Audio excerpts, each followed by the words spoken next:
sir. I appreciate it. Oh, yeah, there's not too much room. Sorry about that. We're about to be set just like this. I appreciate it. Hey, if you see anybody walking around here, there we go. I appreciate it.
Excuse me, everybody.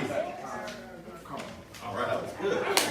That's my superpower. That's my voice. So, we're all about to get started. We're about to commence with the education, awareness portion of this event. I hope everybody got to mix and mingle. There's going to be more time to do that after this. But now we're going to get started with what we came here to tell you guys about. This is a celebration and a call to action. So you guys should feel proud, but you guys need to feel passionate because we still have to finish this fight. So we'll get more into that in a second. First, to introduce myself, my name is Theron Lewis. I'm one of the founders of Sharing Philadelphia. This is the association that has been fighting for you guys' short-term rentals. We're the folks that have gotten this ban delayed to 2023. This did not happen by accident. Yes,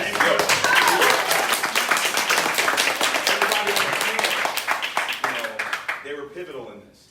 So that was a very big win for us, but it's not over. We have one more thing to do, which is to get this ordinance changed or removed. And we've made the inroads to be able to do this. Now, I think there's some of you in the audience that was here, not literally here, but in the at our last awareness meeting a year ago. Who, raise your hand if you were here a year ago at the awareness meeting? Yep, I remember you. One person, two, there we go. Most of us were here, yep. So, I just want y'all to look around and see the difference. We had about, I'd say 13, no, not 13, we had about 20 or so folks show up to that event. It was during COVID, it's definitely understandable, but that was when things were looking the worst. This was right after they passed the ordinance, and everybody thought that their short-term rentals were going to be banned, and they were going to lose their livelihoods. And we came on the stage and told everybody that we had a plan that's worked in 10 other cities, and we're confident that we're going to be able to get this changed. And now, fast forward to this year, the ban's been delayed to 2023, and instead of 30 people, there's way more people in the audience right now, and all of you guys still get to operate. So I just wanted you guys to give yourselves a round of applause for being here, and people who are here in the city supporting us all the way now. Because, I mean, look, that was then, this is now. We've clearly come a long way. But I knew that we would get here. I knew from the beginning. And the reason why I knew is because my journey started in Detroit, Michigan. That was where I started my short-term rental business. And I put everything into it. I left my job, put my life savings in there, and I got successful, like enough to replace my old income. I was able to pay my rent and do the things I needed to do. And out of nowhere, they were proposing a ban that was going to be passed in 2 weeks in Detroit. So I went from, proving people wrong, actually making something, out of myself with an entrepreneurial venture, was able to leave my job and actually survive, to almost losing everything in 2 weeks that I spent years building this business up. And I bet most of you in here feel the same way. Right. That's why I do what I do. That's why we're doing what we're doing, because we know how it feels. And that's where I learned how to advocate for the industry. And we went from almost losing everything in Detroit to getting that complete ban pulled and actually making friends with the folks in government to where they're protecting us. They actually passed a bill in Michigan that bans bans. So they can't, exactly. Let's have the bans on our side, right? I want some bans for bans, right? Yeah, so, but in all seriousness, that's what happened. And this has happened in other states, and we've been successful in 10 other cities. Philadelphia is up next.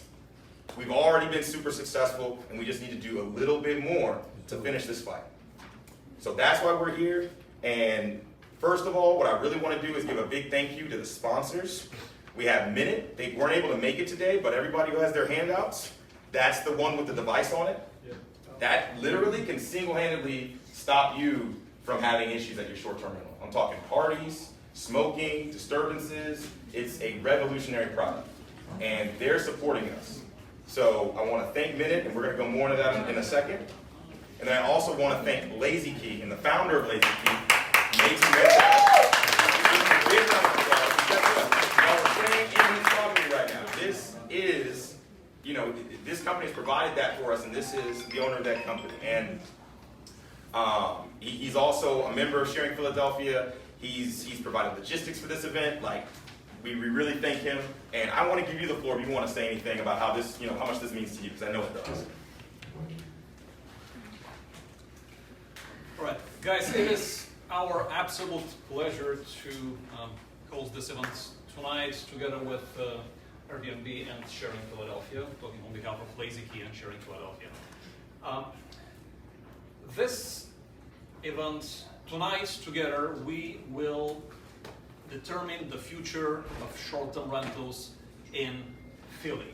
This is why we're here. This is why every single one of you has taken some of your personal time to come here and help on this mission. This event is not organized by the city. It's not organized by a Fortune 50 company. It's not organized by anyone but you. And I want to take this moment to thank everyone for your personal contribution, for your role in this process, because it's extremely important that we continue the fight and make sure that short-term rentals are not only legal, but also healthy and sustainable in our beautiful city of brotherly love. A few years ago, we started Lazy Key and one of the first investment funds focused on short-term rentals in the United States. We learned the hard way that we need boots on the ground to manage real estate efficiently, especially when we're not present in the units. Probably most of you don't live in the properties that you manage.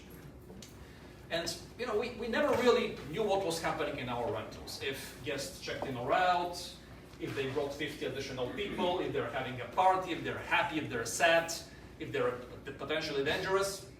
So we decided to address that problem and build a revolutionary platform that's based on computer vision and allows us to manage real estate remotely. I urge you after this event to test it out yourself on the big screen outside. It's pretty amazing what it can do. It allows you to stay on top of operations real time and follow guest traffic and actions without compromising guest privacy. And again, after this, I want to thank each and every one of you for being here, and once again pass the ball to our amazing board and support us on the mission of sustaining short-term rentals in the city of Philadelphia. Thank you so much. To really sum this up for you guys, and let me know if I'm right about this. Actually, let me pass this mic back to you. This technology that you have is the reason why you have such a successful short-term rental, but no parties. No parties get thrown here. This isn't a party, by the way, guys. This is and this is, But seriously, you don't have ravers. You don't have the disturbances that we're always the scapegoat of. This technology allows us to understand real time what is happening with our units without being present there. It understands everything that a receptionist, a real human behind a desk, will follow in guest traffic. It recognizes obviously people counts, emotions, objects, anything that really we would observe with our guests if we were to be in the property. So that is really what LazyKey and Rental is about. Again, I urge you to step outside after the event and check the technology yourself on the TV. It's pretty interesting and amazing and extremely powerful in allowing companies like ourselves and hosts like you to maintain a healthy set of guests and also obviously expand portfolios and mostly allow short-term rentals to grow in a healthy and sustainable way. Without parties, without disturbances, without issues, without problems for neighbors, because I believe that noise and parties is #1 concern for our neighborhoods, for our communities. That's the main reason why short-term rentals see so much resistance in local communities, and also why the hotel lobby is pushing us to ban short-term rentals in the city of Philadelphia and many other places. So you are a part of the solution here. That's what it's all about.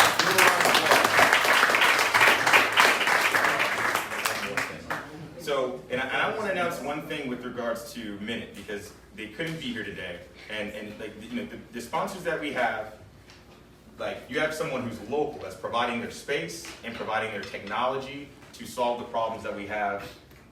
In a minute, that they're minuscule, but they're important. Meaning, we know that most of the bad actors, they make a small percentage of the industry, but they ruin it for everybody else. So they need to be, let's say, helped.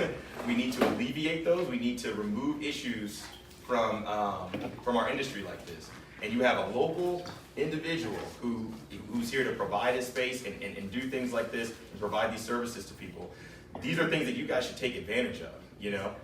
And then with regards to Minute, since they're not here, I wanted to relay what they wanted to offer.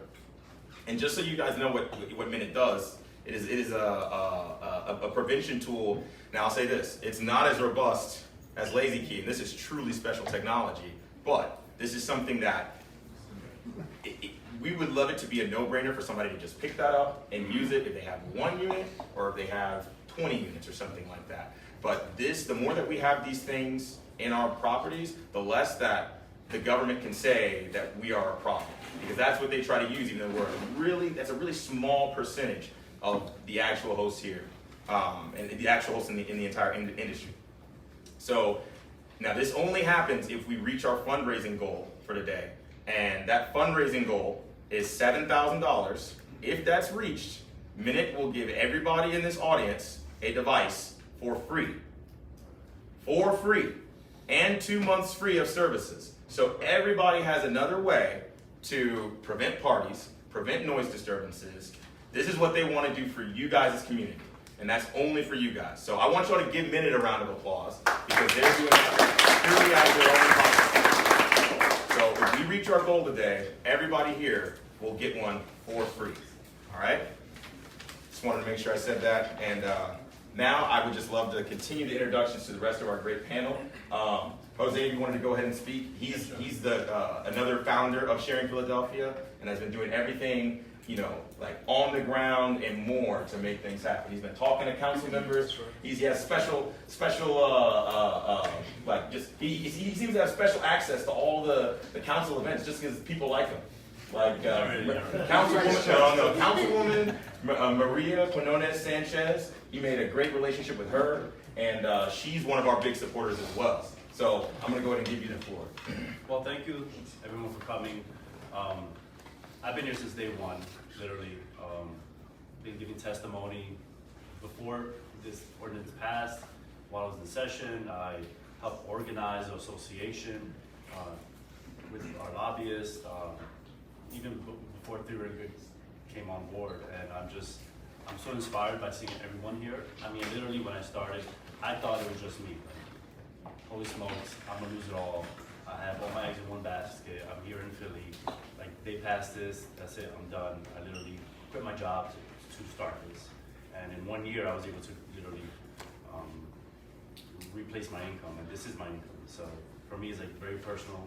I live in Philly.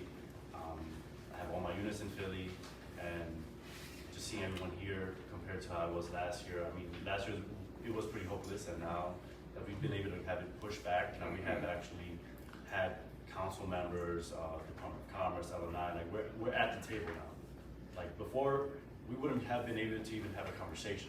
Like they didn't want to hear about individual hosts. They wanted us to, when we unite like this as an association, literally all the hosts, because you got to think about it, it's not just us that this is going to impact. Like I was talking to a couple of you here, like our cleaning team, our maintenance team, there's people whose income relies on our units getting booked. So if this gets banned, like it's not just me, it's me times 4, it's you times 4.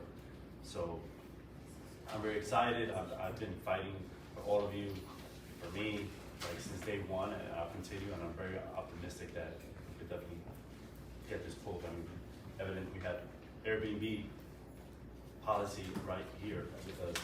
So I'm gonna pass the mic to her.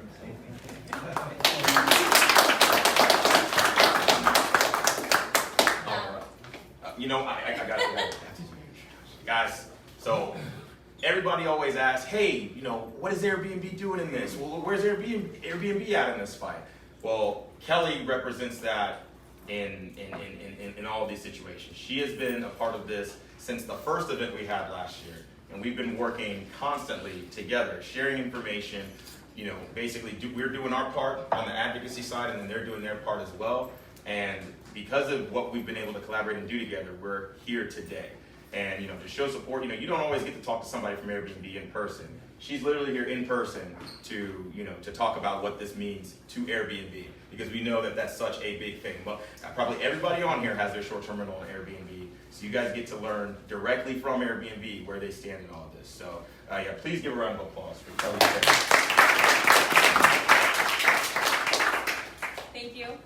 Yes, my name is Kelly Fay. I am a member of Airbnb's public policy team for the Northeast, and have been, you know, working with Sharing Philadelphia, working with some of the various stakeholders, the city council, sponsors, the city council themselves, and L&I, kind of trying to work through this over the last year. And, you know, I think to your, some of your, I think you made the point that initially there didn't really seem to be a chair being pulled up at the table on this discussion. It passed quickly, and things started to move really quickly, but I would just applaud the work that you all have done in kind of really raising the flag to the people who might not have known what was happening, and kind of alerting them. Education has been huge on it, and you know, it's very easy to say, hey, we're going to pass a bill and it's going to fix all the problems, but once you really get into the nitty-gritty of what will this do, what's the you know, longer term impacts of it, what are the barriers to people even complying in the first place, that educational piece was huge. So I do really applaud all of the work that you all have done, organizing and having those conversations. And I think that, you know, one thing that is really important to keep in mind, something that you spoke about, is that there's going to be someone who is representing you all, whether you decide to be part of that discussion or not. And in this case, you know, the squeaky wheel gets the grease, right? There might be an issue or a party, and that's what's getting brought to the attention of elected officials. That's what makes things like these kind of happen. They happen quickly. But what initially I think was missing was the voice of all of you, and that's really become louder and become more involved. And I think that now that we have this moment and they're acknowledging, hey, there are very real barriers. There are very real barriers to people getting the licenses they need. There's millions of dollars in tax revenue that you all are bringing in. That understanding is really starting to click to the Secretary of Commerce and other kind of stakeholders in this web of things. Raising that and educating folks has been huge. And I think that one thing I wanted to, you know, piggyback of all of this is to say that, again, that you are going to be represented by a bad apple if you are not the person who is coming in to talk about how the good that it's doing for your community, the good that it's doing for you, and how you are a responsible host. And also how this isn't a workable system and it's not reasonable. And can we work towards a resolution that is?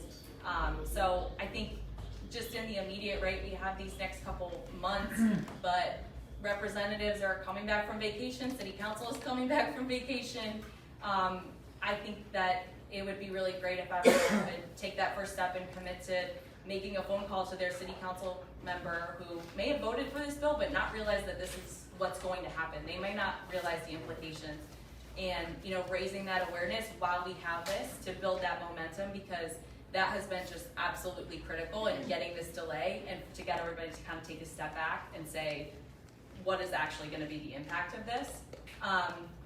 So I think I'm thrilled to be here. I'm really glad to finally get the opportunity to meet so many of you. Like, I started working on this during 2020, and so I think it's really great so that we all can kind of get together and celebrate the win again and just kind of keep the eye on the prize and know that it's not over, and it's really important for you all to be out there speaking about the impact and making yourself kind of a mainstay to some of your representatives. They need to hear from you. This is going to impact you. It's going to impact their district and the city at the end of the day. And now is the time to make that clear and ask for some changes to be made. I'll pause there, I guess. Couldn't have said it better myself. Got to give a round of applause for that. So up next, and look, everybody here is the best, but I gotta say we still saved the best for last. I gotta give him that. So if y'all don't know Mr. David Dix, y'all need to get to know this person, because he's not gonna be unsung anymore, but he would be an unsung hero in this whole thing, because he is a part of Luminous Strategies, and that is the consulting firm we've been using to get in the room with all of these decision makers. Okay. I know y'all have heard the L word before, lobbyists. Just to make sure y'all understand, what they do. That's not a bad word. These are our let's put it like this. These are our silver bullets, guys. Like, we wouldn't be able to communicate and get the right people in the room without their help. They were pivotal in all of this happening. And it is key that we can continue working and getting this stuff done. And that's where you guys come in. But I'm going to pause there, because I just need to talk about everything that David has done already. He is the reason why we were able to convince and get in contact with all of those council members and actually get this delayed. When you guys see these public hearings happening and you hear the stuff that is on the surface, that's the tip of the iceberg. What's really happening is professionals, people that have the right connections, the people that know how to reach these folks, get in rooms together and work things out. Because of him, they were working things out about us.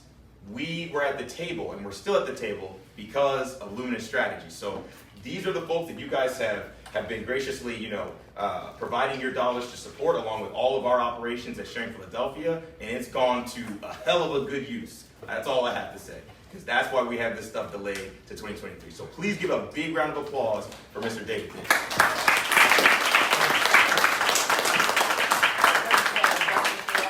I have to coin that for future use, for sure. We got the recording. I've never heard an induction as illustrious as that one, so thank you for that. Came from the heart.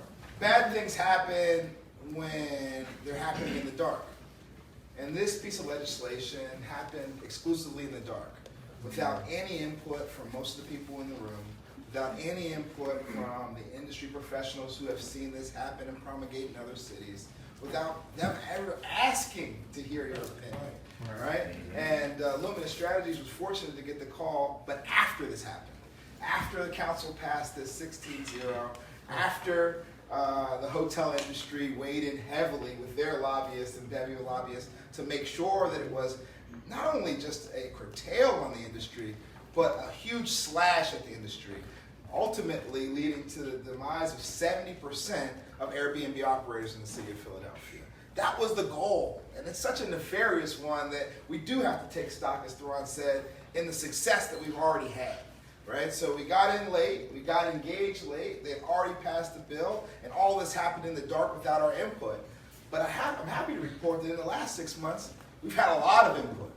I have to lift up a few city council members who have been integral into getting our voices heard. City Councilman Isaiah Thomas, who's a city councilman at large.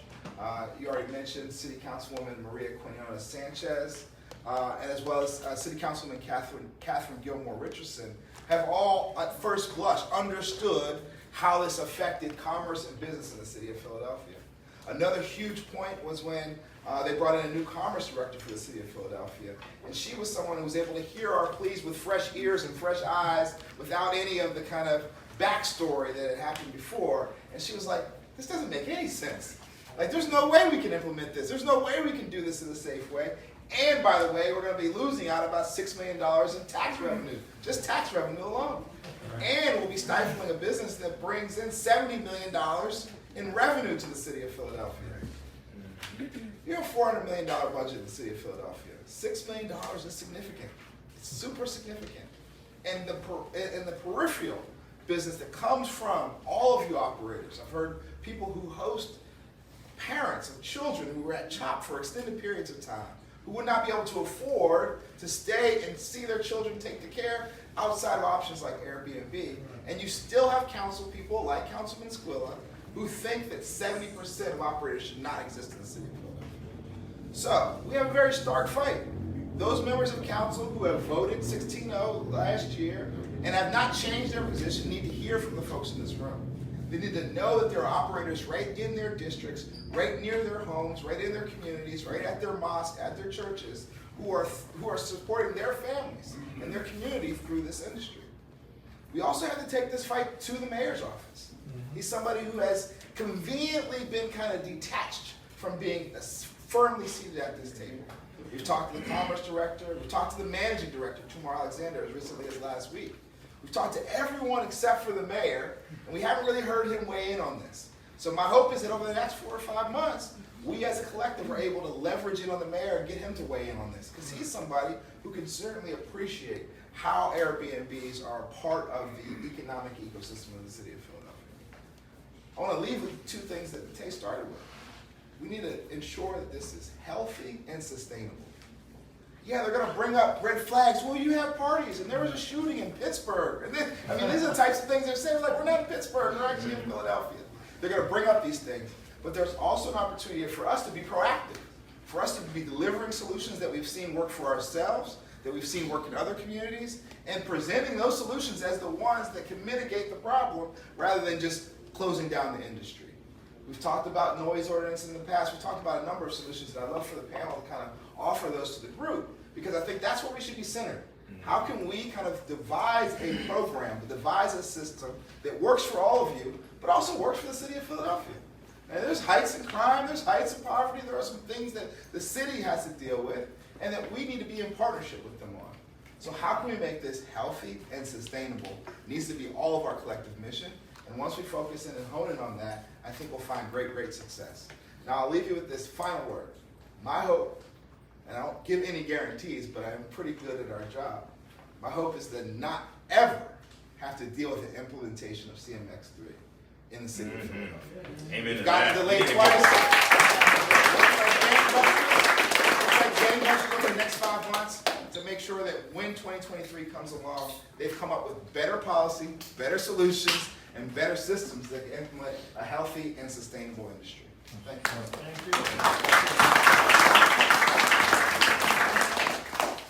All right. Well, I mean, I told y'all, this is what sharing Philadelphia is. This is what we've done. Are y'all excited? Do y'all feel good about this? Yeah. That's right. Give one more round of applause for everybody.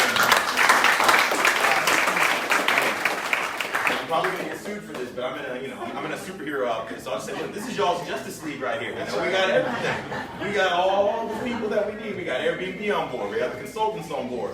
We got everybody from the community. You know, like this is what it's all about. So I mean, we're poised to win this, and what we need now is the continued and enhanced support from you guys. So this is what it's all about. So you know what? At this point, I think it'd be really good to talk a little bit about the background, but I want to lead with the results.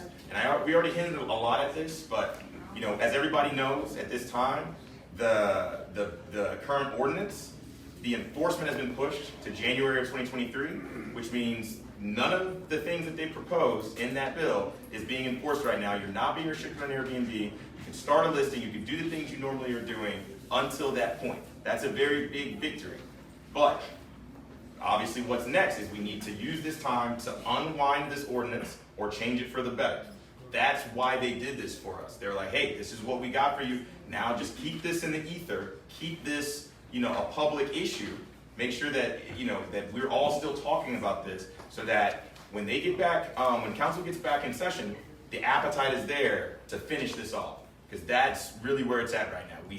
I hate to say it like this because we're really working together, but it's like we have them on the ropes in terms of the folks that want this to be passed. We have to finish it. We can't lay down this round. This is one round. We're almost at the end. I'm going to use a bunch of Rocky references probably next up on this. But I think you guys get what I mean as Philadelphians. We got to finish this fight. So the background was that they proposed this ordinance, like David said, without any of our input, without any of you folks' input. There was no Sharing Philadelphia at the time, and they snuck this in, and by the time we got to really mobilize, they had already brought it up to council and it was getting passed. So at that point, stopping it at that point was too late. Then they proposed an enforcement date, and that enforcement date was gonna be in April of 2022. So that's really when people were really gonna get shut down. So, and that we're a long way, we're a good ways away from that, and then we have, a long time till 2023. So that's when we started working and getting things together and coming together, and we implemented the strategy that I was talking about, where, okay, we need to make sure that we meet the decision makers, we do this the right way, introduce the right people, the people that they care about, to them and let them know who's actually being affected by this. And we needed to get the perfect consulting team. We needed to get Airbnb on board. We needed to get the perfect board members so that we could actually make this happen. So that's what we've been working on since last year. And the results of that has been that we've had delay after delay and a huge delay to 2023. So that's where things are at now. And what I want to really go over now is what, like some of the details of that. So what the goal is, and our ask is that instead of having a CMX3 restriction, which is what bans 70 and maybe 90% of the industry, we remove that and everybody is allowed to get a license, but instead they implement a 3-strike rule. And what that means is if you have the fire marshal come into your place because of a rager, or something really egregious. We're not talking about a neighbor complaint. We're talking about something where, a fire truck is coming, or you got the police chief coming, or something like that. Anytime you have one of those infractions, that's a strike. And you have 3 strikes, you're out. Your license is revoked. That is what will keep out the bad actors who we're being the scapegoats for all of that, where they're having those party houses where a severe law enforcement has to be called and things like that. So that is our ask, and I'm going to tell you right now, they were very receptive. The folks on our side, the folks that were really pushing to make this happen, they're like, wait, this sounds good. Yeah, okay. So we just need to figure out how to get this stuff implemented. So the delay was the low-hanging fruit. That was the thing to do to make sure that nobody is hurt while we work all of this out. So now we're working on getting this ordinance changed to be more like that, or be like that completely, or just get it removed. And then we have the time to really work in a better ordinance that implements a 3-strike rule that will keep out bad actors but not hurt anybody else in this audience. And everybody gets the chance to get a license. There's no restriction with the CMX3 or anything like that. So you guys have a handout that has this at the top of that sheet. I want you guys to take that with y'all so everybody knows what we're fighting for, because we see this in the Facebook group all the time. We get emails like, hey, what are you guys actually doing? What are you guys asking? It's right there, point blank. That's literally it. And we have the data on what this will do to the industry if this ordinance actually gets passed. And I want to really highlight one other thing. Something that is really on the top of City Council's list is equity and not ruining opportunities for local citizens. Well, guess what? Look at that sheet, and I want you guys to read who this bill really affects, okay? It's not a bunch of fat cats from out of state buying up blocks, buying up neighborhoods. It's local Philadelphians like us, well, like the folks here. Hopefully I'm an honorary Philadelphian, at some point. We'll wait till January. We'll wait till January, But seriously, it is local folks. It is folks that are in some of the most marginalized categories in Philadelphia. The industry is made up of 70% women entrepreneurs, over 40% black and brown entrepreneurs. There's about 30% of retirees, people who don't have a pension or don't have the best 401k, and they're using this as their nest egg. These are the folks that are getting hurt by this, and they do not want to hurt those people. Okay, they don't want to hurt us. So a big part of what we've been doing, what's been really resonating, is we've gotten them to understand that, because they literally don't get it. You guys understand that? Like, you guys, this is a new industry. The folks in government, they have no idea. Most of them haven't even used an Airbnb.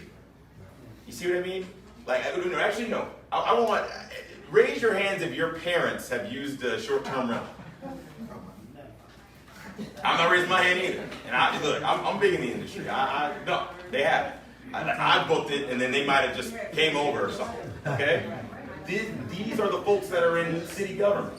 They don't understand the industry. They don't understand who it affects. So that's what's been really resonating, and that's what's really taking us to this next level. So, oh, absolutely. Here you go. Thank you. Sorry to interrupt, but hopefully to build. I think it's also important to recognize that 2023 is an election year in the city of Philadelphia. Mm-hmm. So not just the mayor of Philadelphia, but every member of city council's name was going to be on the ballot. Many members of city council have speculated or suggested that they may run for mayor in the city of Philadelphia. That requires them to resign to then run, right? So we may see a flood in September of members of council, like Councilwoman Sanchez, who's been rumored to run, like Councilman Alan Dom, Councilman Green. I mean, there's about 5 or 6 of them who have at least speculated to run. So I think this is a really important time to get in front of these folks, to have these conversations, knowing that it's critical for them that they listen to you. Knowing that they're trying to like play for their lives next year to either retain their seat on council or to be elected mayor. I think you're going to really have a captive audience over the next 5 months. Over the next 5 months, and that's why I think we have an opportunity to get something that's really healthy and sustainable done. Thanks for letting me know. Absolutely, no, for sure. No, that was very important information. So, that's basically the strategy to finish this fight. We've been doing what needs to be done. So what we're doing is continuing that process. And I will say one important thing. This is a big reason why we need you guys' help.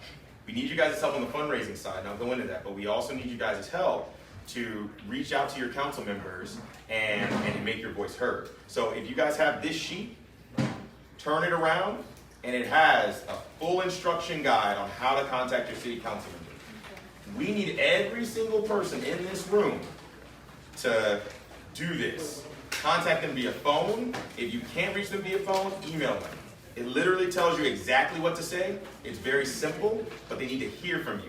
If you don't have this sheet, they're on that table over there. Everybody needs to do this, okay? There's no reason, if you care about your business, why you can't do this. It's a simple phone call and an email, and it makes a lot of difference, all right? So that's a big thing that we need to do, because this is what's going to keep it in the public image. This is what's going to keep it on their minds. What we're also doing is we've reached out to the press. We have a press release going out to every major publication in Philadelphia and even beyond. Maybe just some national publications too. So look out for an op-ed that's going to be coming out, I'd say, very shortly. And if anybody wants to tell their story about their short-term rental, which we do need, this is very important and helpful, reach out to us via our email. So those are 2 big things that we're doing, and this is to keep this into the public eye so that they can finish this fight. So the second thing, and this is extremely important, is the fundraising side of things. All of the stuff that we've been doing, obviously, it costs money. It costs a lot of money. Not more money than the money you guys are going to lose if this does not go through, though. A fraction of that. If everybody here donates the amount of just one night stay on the weekend, we would reach our fundraising goal of over $7,000 for this time to be able to finish this fight and continue moving forward. We need you guys to donate, and we need you guys to support us. That's the only way we've gotten this far. There is a QR code on the front of this sheet. It goes to the GoFundMe. You can see the donations we've gotten in the past. You can see other people talking about how passionate they are. That amount of funding is what got us to this point. And we don't even need that much at this point to make this happen. But we need to reach $7,000 by the end of tonight to be able to get this going. And this is something that if we all donate, again, the price of one night stay on the weekend, 2 nights, we'll reach that goal plus more. So I implore you guys to do that. Think of this as the biggest investment you've ever made in your business. If you're thinking about buying a couch, heck no. You do not need to buy a couch right now. You need to save your business, okay? Put that money towards that. The money you made from Made in America Festival, you need to put some of that money towards you doing Made in America in 2023. Okay? So, look, I just want to know, I'm going to say right now. So, everybody heard what I said. If you're going to donate, I want you to say, let me see. If you're going to donate, I want you to say, hell yeah, you're going to donate. Hell yeah. Okay? I love it. I love it. It seemed right. It seemed right. I don't know. I just kind of threw it out there. But yeah, I like what I got back. So if you guys can do that, then we're going to make it. That's really all we need from you. The donations, and we need you guys to reach out to your city council members. It's up to everybody here to do that. And when you're talking to others, tell them about this too. You guys can take a picture of this, send this to your friends. You can put this on Facebook. This works everywhere. Like, we need to spread the word. You guys are the select few. There's 3,000 or more short-term rental hosts. And how many people are here? Maybe a little less than 100, something like that. Look, you guys need to spread the word because this is going to affect over 3,000 people, and plus the people that work with them as well. So I'd say that pretty much explains the strategy. I'm going to leave the floor to anybody else who wants to speak, and then we can go into Q&A. All right, that means I said enough right there. Okay. Oh, okay. All right. Go ahead. I just said a little piece. I mean, listen, guys. This is the front line. This is it. There's no one else that's gonna come save you. No one's gonna come out of the clouds. Like the people who are here, these are the ones who are gonna do it. The ones who are in this room, like you guys are all brave enough to come here, track it out. Like the ones who are gonna save the short-term rental industry in Philadelphia is us, the people in this room. It's not the other 2,000 that are not here. It's us. Like there's no one here that's gonna come do it for you. This is where your voice. This is where this is where actually like where each one of our voice is important. All of us. Like united, they can't beat us. Like we are the neighbors. We are the constituents. We are the voters. We are the ones who elect the folks who are literally trying to ban us. So if we unite together, like literally each one of us with one of our votes together, we will beat this. And we have. So far we have them on the ropes, and this is it. Like this is the front line. That's it. Like no one else is gonna do it but us, the people in this room. So, Right. It's up to you guys. Don't rely on somebody else to do it. We've given you the call to action. It's up to you guys to do it. And we're gonna keep serving you guys if you guys commit to yourself. That's really all it is. That's all it takes. And then we got this. January will be here before we know it. I want us to be in January with a great outcome and not a bad one. That's really what it's all about. And I see a lot of people raising their hands. I'm really happy. I just want to make sure. Dave, did you say something? Did you want to? I said a lot of questions. Gotcha. Yeah, perfect. So we're gonna go into the Q&A part of this session. Now, let me give you guys the rules on this stuff. So if you guys have a question, I'm going to hand you the mic. You need to introduce yourself, say your name, what you do in the industry. Tell us something about if you're a host, tell us something about your properties. Like we want to know our community. Okay, this is a community here, so don't be shy. All right. So I see a lot of hands going down now. That must not have been that important. Okay, yeah, he was first right here. Here you go. How you doing? Is this on? It's not. It's on. Yeah, it's not him. It's for the video. I hear you. Okay, gotcha. Cool. My name's Rodney. I'm a commercial broker. We had a couple Airbnbs. I'm down to one, renting my house out, mainly traveling nurses, which has been very cool the past 18 months, like almost exclusively. Had a two-part question. Well, simple question, then a more general question. You mentioned that you're going to be looking to do the three-strike rule. Do you need to? Does that mean the licensing process is going to be what they have for owner occupants right now? That's question number one, because just the simple zoning form and all that.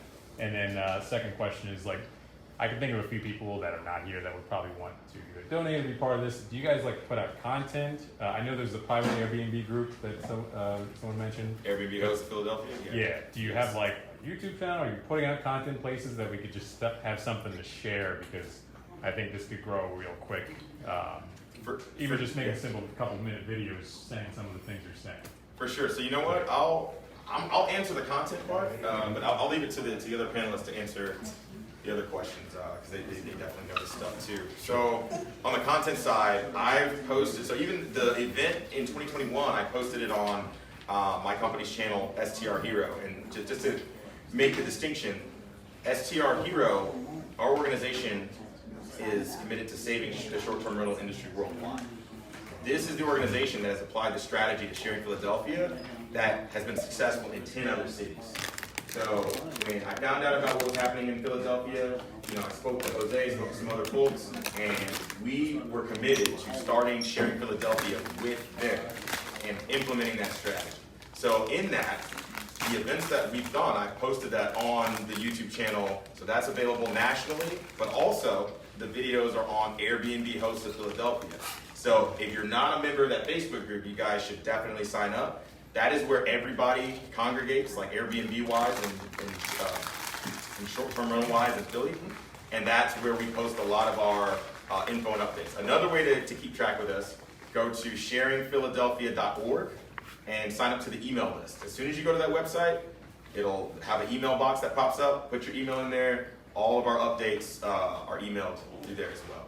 So yeah, this is going to be posted, and we'll continue posting stuff on YouTube as well. And I'll make sure that you get the YouTube channel. It's STR Hero. Is that what you were probably going to ask? I was going to ask if you'd be interested. Does anyone follow Sean Bakazich? Oh yeah, good buddy of mine. Yep. Yeah. Okay, good. I was going to ask. Like doing like guest appearances on channels like his. Because I know him too. So it's in the works. It's in the works. I don't want to bring up too much other stuff besides Philly, but there's issues happening in other cities. Dallas was having some issues, and I do want to say this though. Like, I want you guys to really feel privileged and feel good about yourselves and supporting over the years or over the year, because unfortunately, other cities did not have the same, they did not do the same thing, and they did not have the same outcome. So Atlanta is having big issues right now. Dallas is having big issues right now. Oahu in Hawaii, that's the Honolulu area, having big issues. Guess what? I reached out to all of them. They didn't heed the call. Philadelphia did. Y'all stepped up and y'all listened to what I was saying, and y'all are here right now with a delay to 2023, and they're about to get shut down. So I want you guys to understand, like, you guys are in a very special place. This is not a fluke. This is not happenstance. Like, you guys should feel proud for supporting us the way you have, because other cities have not done the same thing, and they're not following the strategy, so they're not having the same outcome. So you guys should feel really, really good about this. So, then you have one more question though. You had the first part of your the question. Licensing, is it going to be similar to what you have to do as an owner? Right. Dave, did you want to come? Yeah, I mean, the goal is to make it simpler, right? Much more simple, but I can't say it'll be the same as what it was previous. So I think we'll come up with something new, working with LNI and the managing director's office. Cool. Fantastic. All right. Let's see. He was up next. All right. You remember the rules, right? State your name. Name where you're from as well. Like where you stand in Philly. If you're in Philly. Oh, my Chinatown. Yeah. Oh, more in the front. My name is Yancy. I just wanted to know, I have 2 units by Chinatown. They're 3 bedrooms. So I just wanted to know, like, is it safe to keep expanding, or should we wait till they say something about the new law? That's a great question. Jose, you want to answer that one? As a fellow STR host here. Well, I could say, Let me get the mic. Oh yeah, we gotta get the mic. My bad. Oh, No, it's all good. We're all gonna get the hang of it soon.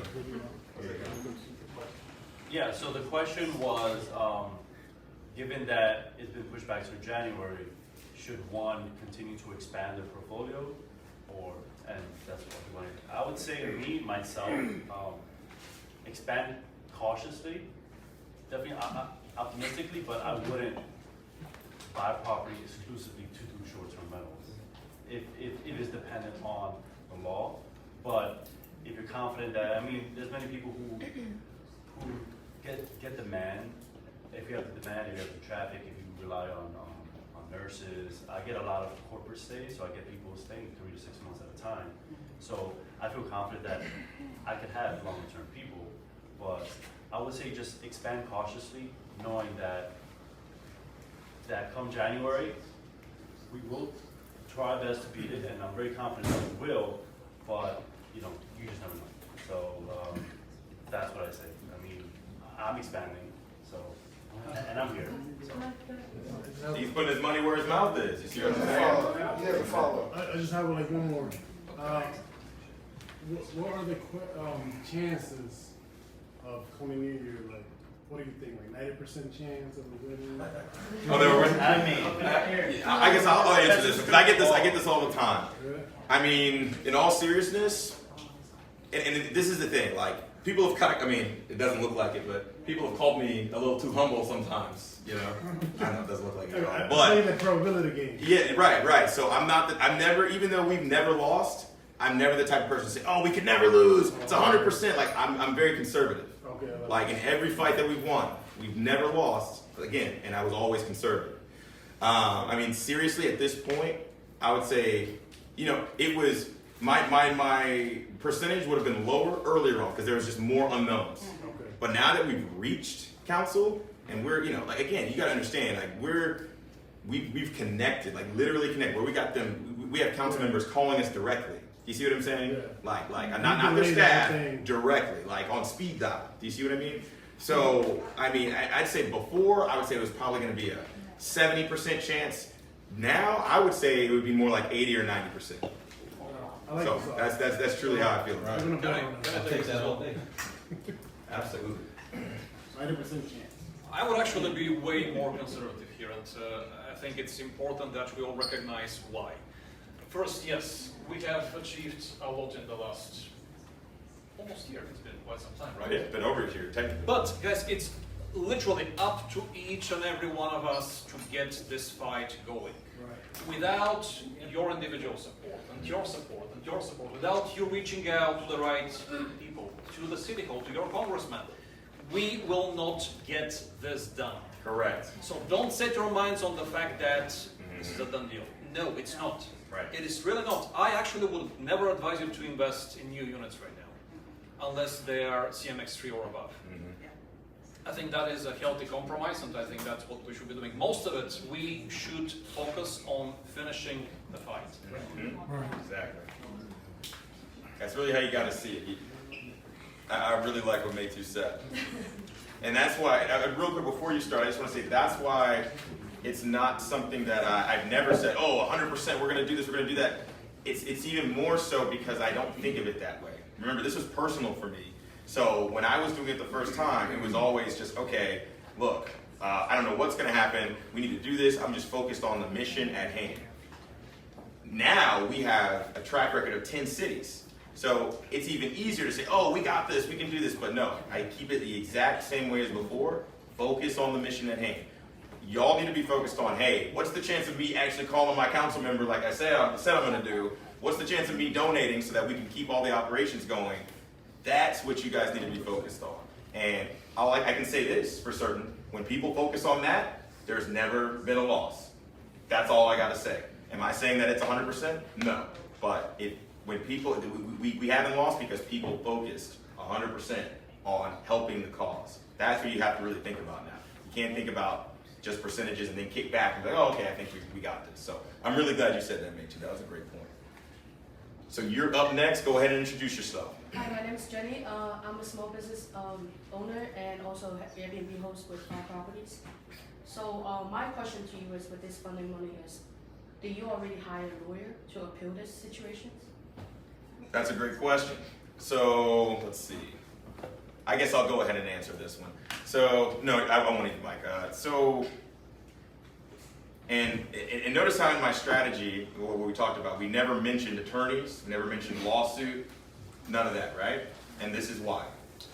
Remember how I said we have a track record of 10 victories, right? And no losses. None of those victories were done via a lawsuit. And we sure as hell researched that. Like in Detroit, we were thinking, that was the first thing we thought, oh, we're going to do a lawsuit. Guess what? When we did the research on that, you want to know how many lawsuits actually made a victory? 0. Lawsuit in the way that the industry's set up right now, where it's at, a lawsuit is the wrong thing to That's do. not my question. Well, okay, sure. But did that not give you any context? Okay, Because you so have- actually, let me answer that. No, we have not spent any money on a lawsuit or any sort of attorney. I wouldn't say lawsuit. I say when you wanted to help this kind of situation, you need a lawyer to stand out for everybody, not just you. Because I'm sure you can't just go to a city and council and speak to you in person like you just said. So with this funding money, I think you should more describe it like zoning lawyer, and are they capable with doing this kind of situation? And like also who you talking to, because it's going to waste a lot of time and money in that before we even invest the fund, because I'm really understanding what you're talking about, but I also understand how the situation goes of why they banned Philadelphia is because the hotel lost a lot of money. And also they already stepped out, they're extending your time from April to January right now. And then like all these things happen because they already worked on, I'm not sure if you, but then definitely somebody worked on the city, delay the time, but I'm not sure if they're gonna keep delaying it because hotel is not only individual, they are franchise. So they will expand it to city slowly. That's why I say, do you have an attorney for that? Gotcha. I'm gonna let Dave answer this one. Try to give an answer as best I can. One thing I'll say is that we've been working with Sharing Philadelphia for about 6 months now. That's Luminous Strategies. That's our firm. You can easily find us and our track record. We have many lawyers on our team. So any policy that we're developing, any engagement we have is vetted through many lawyers on our team. To Theron's point, this policy was done without any of our input. And now what we've been able to do is present to the city that they're not even in position to implement these policy changes. So now we're at the table discussing what these policy changes should look like and how they can draft policy changes that they can actually implement, if that makes sense. So L&I does not have the capacity at this current stage to check on all the 5,500 different Airbnb units to ensure that they're compliant. And that's part of the reason why they keep delaying. It's not just our advocacy, it's also they're being unprepared. You have a question? I'm sorry. Are you aware of the limited lodging? I'm sorry? Limited lodging? Yes, I am. So when that license comes in, they already saying that, okay, CMX 3, that's it. I don't think that, I do think that they have a chance to go, okay, forget about it. But then they also already gave us a chance for CMX 3 owners and certain they qualify for through Airbnb. I just feel like Philadelphia is not gonna go any further. That's my opinion. I appreciate that. Yeah. So You see my that's why I wanted to make response. sure that where do you use the funding money goes, because we're already going through like a lot of, went through a lot of situations Sure. to understand that, because we're here to help too, But you gotta know, like, there are situations about like zoning lawyers and everything. So it wasn't an easy job. That's right. Right. Okay. So then I guess I will chime in here. So, to your main point, you're mainly asking where is the funding going. So let me explain where the funding is going. The funding is going mainly to support our consultants, Luminous Strategies. They are the people that, how you were saying, you need people to get you into the rooms and do X, Y, and Z and have the relationships. That is where most of the funding is going. The remaining portion of the funding is going to operations of Sharing Philadelphia, being able to do things like this, being able to constantly run the website, send emails, do events, like all of the admin stuff that we have to do, all of the things that we're doing behind the scenes. That's where those funds are going, including STR Hero providing the strategy and doing all the legwork, getting everything going. But the funding, it didn't sound like it helped in the situations of Airbnb hosts. That's fair, and part of what we're here to do is get feedback, right? So it's like we've done what we've done. We've had success getting to this point, but this is our first time having everybody in the room. So That's why City of Philadelphia is different than other cities. and I'm taking in what you're saying, and I'm just saying I appreciate the feedback, and it will be implemented in the I strategy appreciate you too. moving forward. For sure. So I'll say the last thing here, and then we'll definitely go to some other questions. I just want to, because I was a little confused with the comments at first, but I think I understand everything now. So if anybody else is feeling unsure or still feeling trepidation about if we're going to have this victory or not, I basically said everything that could be said to really explain that. But we understand that if, some people might not feel that, hey, we're not going to make it. If you really feel that way, then we suggest that you just get out of the industry now. I mean, and not in like a bad way. Prepare or get CMX3 properties if that's how you feel, and everything that we've been doing, everything that we've been showing you, this over a year of work and getting things delayed, that was absolutely because of us and the things that we were doing in the back rooms, talking to these city council members who we now have on speed dial. And I think Dave is being a little humble about things because he literally was on the front line seeing all this stuff because he made all of these connections happen. 100%, we would not be where we're at today if we did not do what we were doing. Even without L&I's incompetency. In the beginning, when they were delaying it for about a month, 2 months, that was the L&I incompetency. Then going all the way to 2023, that was us. They didn't need to do that. They really did not. And I want you guys to understand, it's not something where they're even necessarily going to be swamped. Because you want to know why? Because the way that they have it set up, it is required for the platforms like Airbnb and VRBO to comply. And Kelly can speak on this, and this is not anything, this is what Airbnb has to do legally.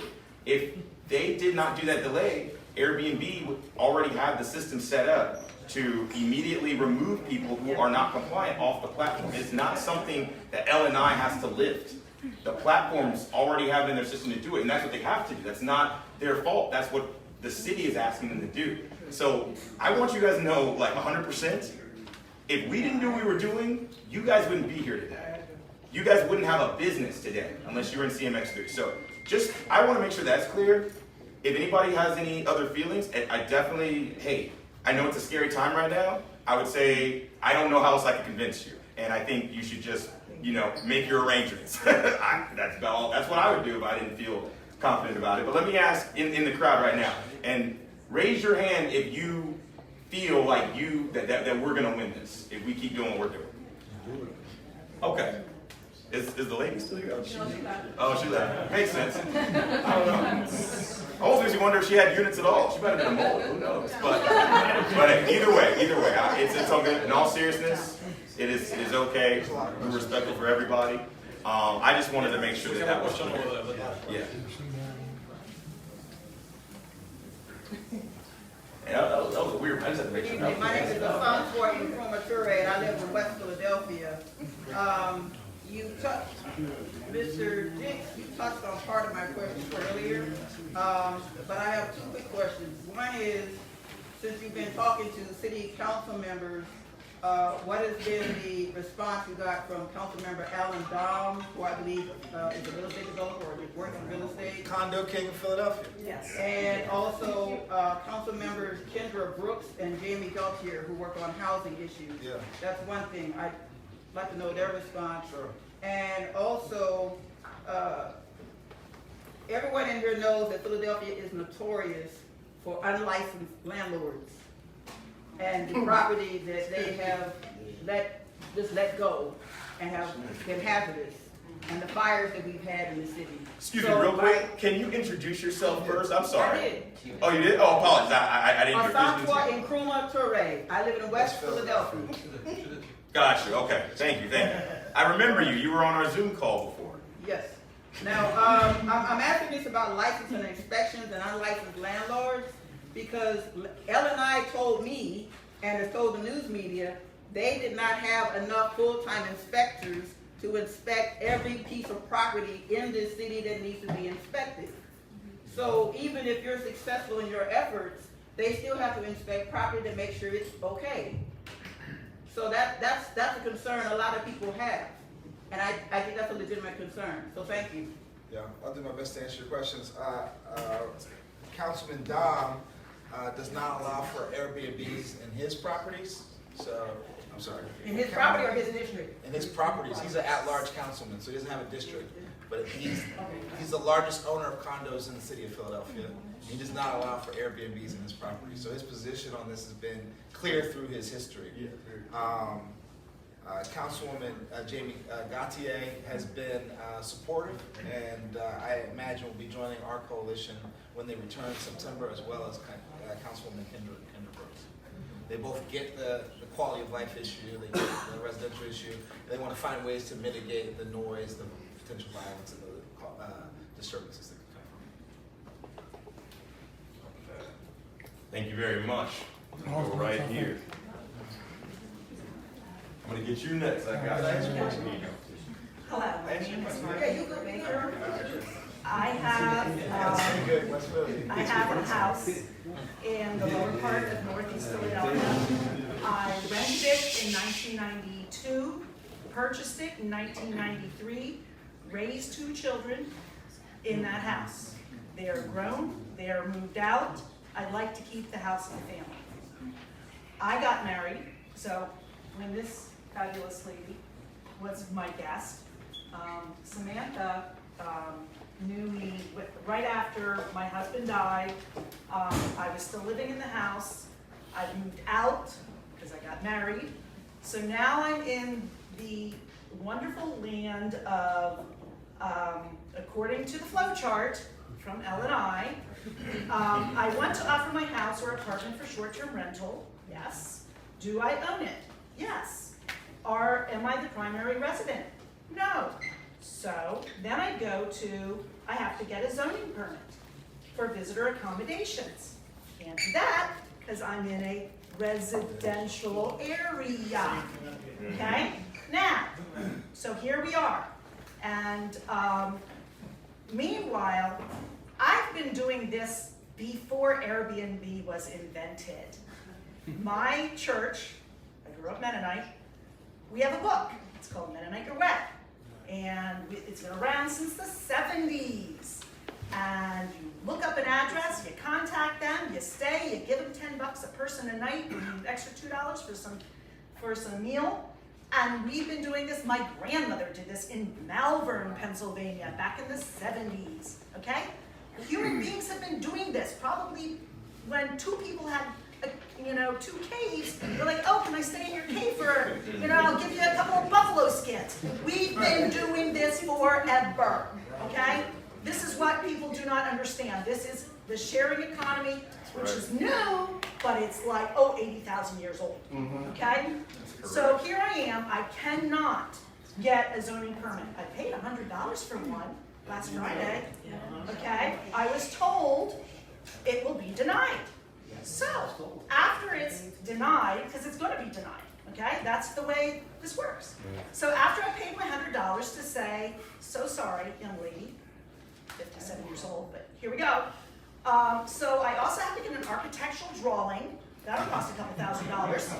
Not changing the building in any way, shape, or form, but I still have to get an architectural drawing because, according to their rules, I have to get a zoning permit that identifies the use of the lot as a 2-family household living, even though I'm not, because I'm not. But that's what L&I expects you to do, to apply for something that you're not doing, okay? So that's where we are right now. And so that's all that fun stuff. So to get a building permit, guess what I have to add, in addition to the architectural drawings? I need, according to them, a sprinkler system in my 3-bedroom house, okay? I now need to put in a sprinkler system, okay? Let me know when this gets a little bit ridiculous. I think we're there already, okay? If I go in front of the zoning board, and if they give me a variance, I was told they're not going to even listen to my case until February. Which means Airbnb will knock me out January 3rd because L&I will not hear my appeal until February because they are all backed up, as they say. Okay? Here we are. Okay? It is ridiculous beyond ridiculous. Oh, the second point here is, in addition to getting the zoning permit for visitor accommodations, I have to get a rental license that identifies the use as the Marlene Hotel. I am now going to be a hotel. Yeah. Okay? And just to jet in real quick, what she's explaining is what a lot of people, most people, are going to have to deal with if this is getting enforced. You're basically, if you're CMX3 compliant, like what they're saying is you're basically going to have to turn your property into a hotel, or it needs to be zoned as a hotel, Zone aka commercial. CMX3, zone commercial. It's another reason why it's ridiculous. So Yes. I'm so glad you were able to stand up and speak to your situation. So, because I feel like that matches what a lot of people, either And whether they know it or Illinois- not, that's what they even have to go through. if Yes. this was And the case. Illinois does not tell us what the total cost is going to be. Again, my tiny bedroom is $19 a night.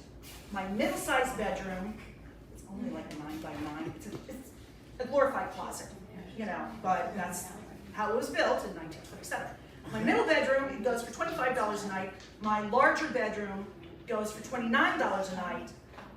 I'm also paying all the bills, the water bill, the gas bill, the electric bill, the cable bill, any other bills, and all of the taxes, and the 8%.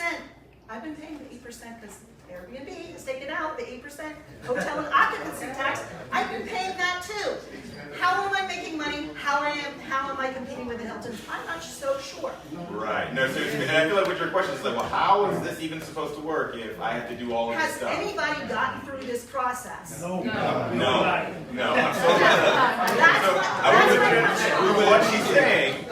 Look, yes, no. So, one second. That was a you gave a full explanation. You didn't give a full explanation, but I really am glad that she said that because, guys, that's what you guys, if you're not CMX3 compliant, that's what you have to do. She just explained verbally what you're gonna have to go through, literally. So, like that experience, that's how that's supposed to. That's how that's gonna be. If the wrong, I That's have to what we need move my, to I have to move my car soon. So. And you know what? You're coming up right up next. Let me go to all right, so we want to get the last bit of questions before we open things back up and you all can mix and mingle again.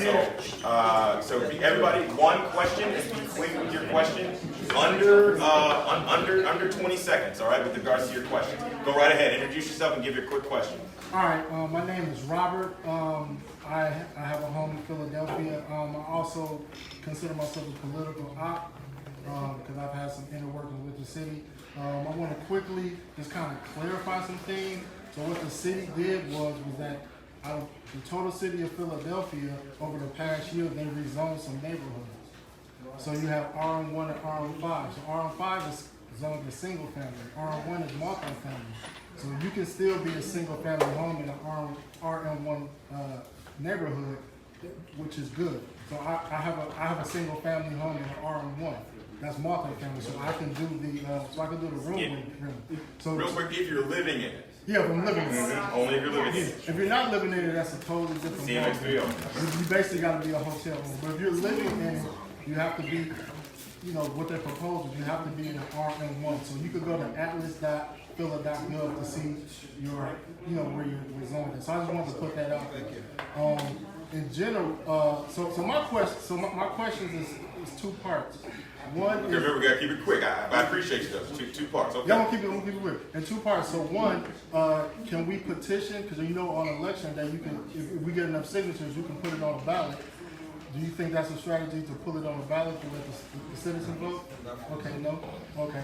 And then the second question. Then I'm gonna pass it to them to answer for you. No, go ahead, real quick. And the second part is that so the city code, I don't know if the city code or the state code, but if you are, it doesn't allow renting of more than 3 people renting rooms in this occupancy, including yourself. So could your firm address any code issues, or that's kind of too much right now? It'd be hard to get into those kind of coding issues. Okay. But I think it's important to notice what Marlene said is the case for most of the operators in the room. Under the current law, you have to have a CMX3. You have to have a... Donate. I gotta go. Oh. Come on now. I got some cash. Okay. Just hold on 1 second. Hold on 1 second. We're wrapping up the event. I appreciate your help. Okay. We got 2 more questions. Real quick, I want to know if anybody has a question. Let's see. Is Kelly still? Yeah. Does anybody, so. Mine's a one-word answer. One word question. Okay. And then I want to do one question for anybody who has a question for Airbnb. One question though for Kelly. Is January the end-all be-all for what's happening in Philadelphia for Airbnb? For now. So for now it is. Okay. Correct. All I needed. Yes, for sure. So one last question for an Airbnb related question for Kelly. Where we at? Yes, all right, here you go. The 185-day limit, or, yeah, 180-day limit. So what are thoughts on that? Are we working on that? Airbnb could cut us off, the city makes it. Well, I could say that the way that the law is designed right now, we are not enforcing NICAP. We have a certain requirement where people have to present a license, and that's written into the law, and that's what, under the current structure will be the case. The 180-day limit is not part of that. You have to present a license to us. I don't want to take liberty for this group of folks here, but I think that within this conversation, right, that's one of those sort of arbitrary, ridiculous things that's thrown into that. It's kind of impossible to enforce, and, sort of just a number that's thrown in there probably from different requirements and other statutes that's, again, arbitrary. So in terms of what Airbnb's requirements are, again, with the way the law is written, people have to present the license. Night caps are not part of that. I don't even have a good sense of how L&I enforces that. I think it's a very relevant and important question as part of this discussion as it goes on, because there's a lot in all of this. As I think her name was Maureen, I want to say, that just spoke up. It's just the more you pull, it just gets insane. It's all of, you run into these, okay, now you need sprinklers and all of these things. It's not written reflective of the industry, and it's coming from some other arbitrary space. So kind of an answer, but No, I think that was a good one. We're focusing on all of that. Let's put it like that. That's definitely a part of this. All right. So you know what? I think we had a really good session here. We're gonna have a little bit more time. One more. Okay, one more question, guys, and that's gonna be it. So quick. So I remember you. He came early, so I appreciate you. All right. So Yeah. I basically run Airbnbs for other people. So I'm co-host. So do I need a booking agent license on January 3rd if this passes, or is that something Airbnb pays for? Hold on. There you go. So I would say it depends on how if you're on Airbnb, we are a booking agent. We have that license now. That's, the platforms are required. If you have a separate sort of website that you're operating through, you might be considered a booking agent in that respect. I will gently say that the booking agent license process itself was a bit confusing throughout all of this, but Airbnb is a licensed booking agent. That's how it's set up. If you are going through our platform, then we ostensibly would be the booking agent. I would still, just because all of this is so confusing, the deeper that you go, it's still something that might be worth raising, just to say, am I totally clear? Because I've gotten kind of different answers, different questions that I asked. So, but we are a booking agent. We are a licensed booking agent. Your VRB, your platforms such as that are your booking agent. Thanks for explaining that. Because I went through L&I, applied for the whole thing. They called me. They said, "Are you Airbnb?" I said, They can't hear "No." you. They can't hear you.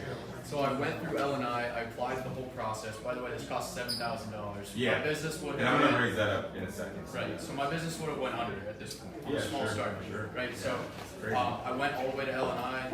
The lady called me and said, "Are you Airbnb?" I said, "No, ma'am. I facilitate bookings on behalf of other hosts." So she said, "Okay, you don't need this license."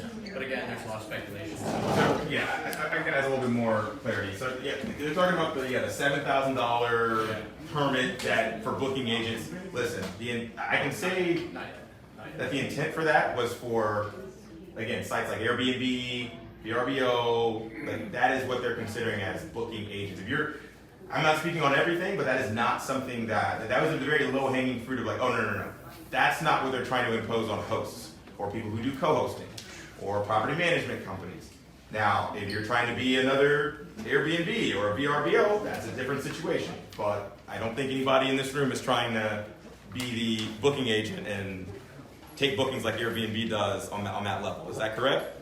We're all on the same page? Okay, so then that almost 100% doesn't apply to you. That's not the most important thing to focus on, because we know that that's not what they're pushing. Yeah, that's not it. The issue here for everybody here and 3,000 other hosts is CMX3. That's what's going to take out 70% of y'all. So let me just ask, whose property is CMX3 right now? Who knows that their property is CMX3? You can raise your hand, man. It's all good. What's So he has some, and he was trying to get CMX3 because of the ordinance. What exactly is that? That's Center City. That's Center Basically, City. Center City. Yeah, basically. So it's commercially zoned. Yeah, and the tagline for that is CMX3 So or they higher. had one in West Philly, and they recently changed it to residential. They changed it Wow. So look, Yeah. only one person raised their hand in here. This is why you guys need to support, because all of your properties would not qualify. It would not get a license. That's what they're doing. Period. They're Yeah. changing Look, that. it's zoned, they zoned it again back to R1. Yeah. So that's the really bad thing about this ordinance. So, okay, guys, this was really helpful. I hope this guys helped. Give everybody a round of applause. She ain't giving them money. Again, look. No fight that lot. Hey, I'm gonna ask real quick. Remember we all talked about being supportive? Are y'all gonna reach out to y'all city council members? Yes? Are y'all going to donate to the cause? Yes? So let's switch. I don't know. Maybe that would be all right. So we'll go ahead and we can mix and mingle. We'll close down soon.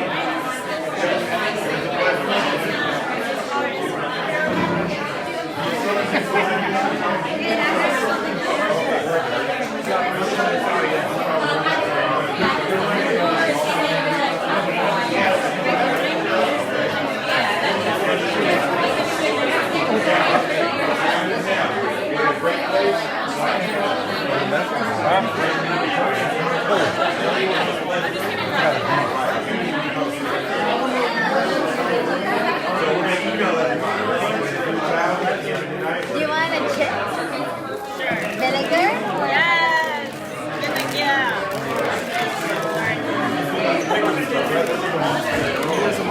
This is like some random.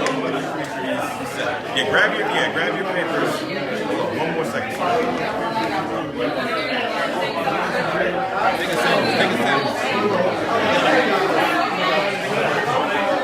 sip.